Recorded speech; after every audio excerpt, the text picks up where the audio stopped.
Hello అండి. శనివారం అమావాస్య కలిసిన శని అమావాస్య రోజున ఇలా పూజ చేస్తే శని భగవానుడి సంపూర్ణ అనుగ్రహం మీకు లభిస్తుంది.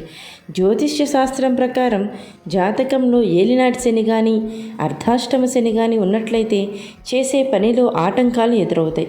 అంతేకాకుండా ఆర్థిక సమస్యలు, రుణ బాధలు, అనారోగ్య సమస్యలు వంటి ఇబ్బందులు కూడా ఉంటాయి.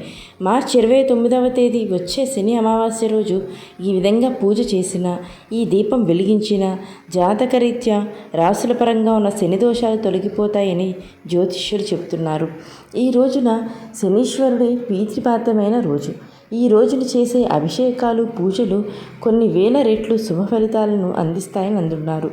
అలాగే శని దోషాలు కూడా తొలగిపోతాయని చెప్తున్నారు.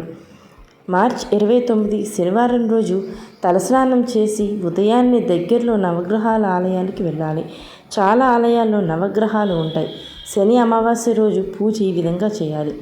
నవగ్రహాల్లో శని విగ్రహానికి నువ్వుల నూనెతో అభిషేకం చేయాలి. ఇలా చేయడం వల్ల ధనపరమైన సమస్యలు తొలగిపోతాయని చెప్తున్నారు. కొబ్బరి నీళ్ళతో అభిషేకిస్తే ఆర్థిక ఇబ్బందులు తగ్గుతాయని శాస్త్రజ్ఞులు చెప్తున్నారు. అలాగే 1.25 కేజీ నల్ల నువ్వులు, ఒక ఇనుప మేకు, కొద్దిగా దూది, అర కేజీ పెసరపప్పు వీటన్నింటినీ నల్లటి వస్త్రంలో మూటకట్టి ఆలయంలో పంతులు గారికి దానం ఇస్తే చాలా మంచిది. ఒకవేళ శని అమావాస్య రోజు గుడికి వెళ్ళలేని వారు ఇంట్లోనే శని దీపం వెలిగించుకుంటే గుడికి వెళ్ళిన పుణ్యం లభిస్తుంది అని చెప్తున్నారు. దీపం ఎలా వెలిగించాలంటే శని అమావాస్య రోజు స్నానం చేసిన తర్వాత ఇంట్లో హాల్లో పడమర దిక్కున పీట పెట్టాలి. ఆ పీట మీద బియ్యపు పిండితో ముగ్గు వేసి ఒక మట్టి ప్రమిద మీద మరో మట్టి ప్రమిద ఉంచి అందులో నువ్వుల నూనె పోయాలి. అనంతరం 8 ఒత్తులను ఒక ఒత్తిగా చేసి నూనెలో వేసి పడమర దిక్కు వైపు వెలిగేలా దీపం వెలిగించాలి. ఇంకా వీలుంటే రావి, జమ్మి చెట్టు వద్ద దీపాలు వెలిగించడం, ప్రదక్షిణలు చేసిన మంచి ఫలితాలు లభిస్తాయని అంటున్నారు. చదవాల్సిన స్తోత్రాలు.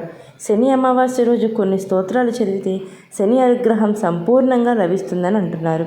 అందుకోసం శనివారం రోజు స్నానం చేసి ఉదయం, సాయంత్రం దశరథ ప్రోక్త శని స్తోత్రం చదవడం లేదా వినడం చేస్తే మంచిదంటున్నారు.